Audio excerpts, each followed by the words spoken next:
ഈശോ മിശിഹായ്ക്ക് സ്തുതിയായിരിക്കട്ടെ. സഭാപിതാക്കന്മാർ ഇങ്ങനെ ഓർമ്മപ്പെടുത്തും, പ്രാർത്ഥന ദൈവസന്നിധിയിലേക്കുള്ള നടന്നെടുക്കലാണ്. എന്നാൽ നോമ്പും ഉപവാസവും ചിറകുകളാണ്. അവയുപയോഗിച്ച് ദൈവസന്നിധിയിലേക്ക് പറന്നെടുക്കാം. നടന്നെത്തണോ പറന്നെത്തണോ ചോദിക്കണം. ഈ നോമ്പുകാലത്ത് പ്രാർത്ഥനയിലൂടെ നമുക്ക് തമ്പുരാൻ്റെ അരികിലേക്ക് എത്താൻ കഴിയും. പല ആളുകളും ചോദിക്കുന്നൊരു ചോദ്യം, നോമ്പുകാലത്ത് പ്രാർത്ഥിച്ചാൽ പോരെ? കുരിശിൻ്റെ വഴി ചൊല്ലാം, കരുണയുടെ പ്രാർത്ഥനകളാവാം, വിശുദ്ധ കുർബാനയിൽ പങ്കാളിത്തമുണ്ടാകും.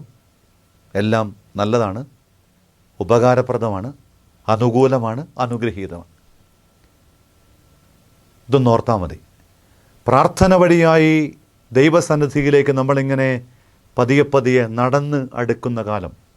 എന്നാൽ നോമ്പ് വഴിയായും ഉപവാസം വഴിയായും ഏതെങ്കിലുമൊക്കെ ത്യാഗസ്വരഭിലമായ നിലപാടിലൂടെ നമ്മളിങ്ങനെ സന്നിധിയിലേക്ക് എത്തണത് വളരെ വേഗത്തിലാണ്, പറന്നെത്തും.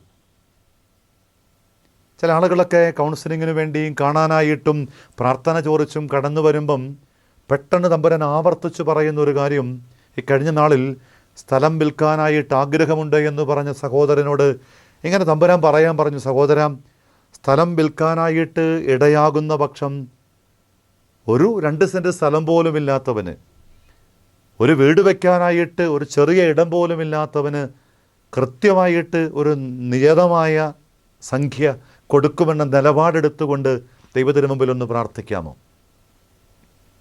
മറ്റത് വെറും പ്രാർത്ഥന മാത്രമാണ്. രണ്ടാമത്തേത് ചിറകുപോലെ അതിശക്തമാണ്.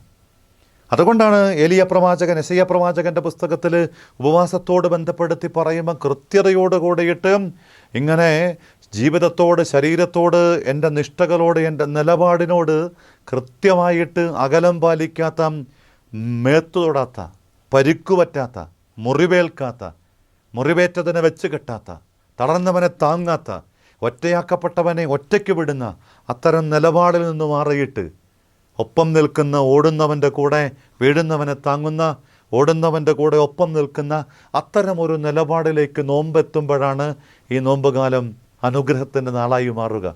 അതുകൊണ്ട് പ്രാർത്ഥനയിൽ മാത്രം പരിമിതപ്പെടുന്ന ഒരു നോമ്പായി നോമ്പിനെ മാറ്റിക്കൂടാ.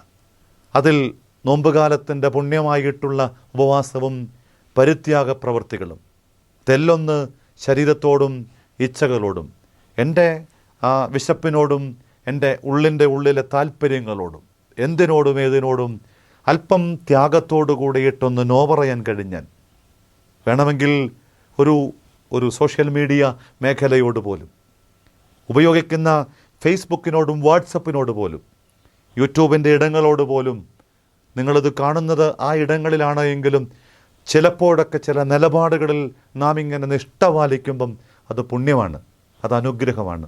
അതുകൊണ്ട് പ്രാർത്ഥന വഴി പതിയെ നടന്ന് ദൈവസന്നിധിയിലെത്തുന്ന ആ ഒരു സാധ്യതയിൽ നിന്ന് ചിറകുപോലെ ഉപവാസവും പരിത്യാഗങ്ങളുമൊക്കെ ഉപയോഗിക്കാൻ നമുക്കാവട്ടെ. വളരെ വേഗത്തിലോടുന്ന കാലമല്ലേ, നമുക്കും ആ വേഗത്തിനൊപ്പം തമ്പുരാൻ്റെ അരികിൽ ഈ നോമ്പിൽ യാത്ര ചെയ്ത് അനുഗ്രഹത്തെ പുൽകാം. നമ്മുടെ കർത്താവ് ഈശോ മിശിഹായുടെ കൃപയും പിതാവായ ദൈവത്തിൻ്റെ സ്നേഹവും പരിശുദ്ധാത്മാവിൻ്റെ സഹവാസവും നോമ്പിൻ്റെ, ഉപവാസത്തിൻ്റെ, പ്രാർത്ഥനയുടെ ആത്മീയതയെ ആഴപ്പെടുത്താൻ സഹായിക്കട്ടെ, ഇപ്പോഴും എപ്പോഴും എന്നേക്കും. ആമേൻ. ഈശോ മിശിഹായ്ക്ക് സ്തുതിയായിരിക്കട്ടെ.